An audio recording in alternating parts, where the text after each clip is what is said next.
बघा एका सावत्र आईनी काय केलं, म्हणजे ती मुलगी होती तिची सावत्र आई होती आणि ती खूप लहान होती, 7 वर्षाचीच होती, 6 वर्षाची.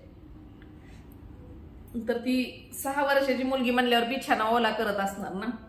मग बिछाना ओला का करती म्हणून त्या बाईने त्या मुलीला चटके दिली, माहितीये का, गरम कशाने तर. आणि ही गोष्ट त्या शेजारच्यांच्या लक्षात आली की ही बाई नाही का त्या मुलीला टॉर्चर करते. मग त्यांनी कंप्लेंट केली. मग नेलं तिला पोलिसांनी धरून. असं नाही ना चालत, जरा तर लाज वाटते का त्या महिलेला. तिला चटके दिल्यावर कसं होईल, लहान लेकराला कोण चटके देतं का, बेशरम औरत. बाळ आहे लहान, ते करणारच ना, त्याला काय कळतंय. ही नालायक गोडी होऊन तुला कळलं नाही म्हणाव, हा लहान मुलांबरोबर कसं वागायचं. तिला चांगली चिचून काढली पाहिजे बघा पोलीस चौकीत नेऊन.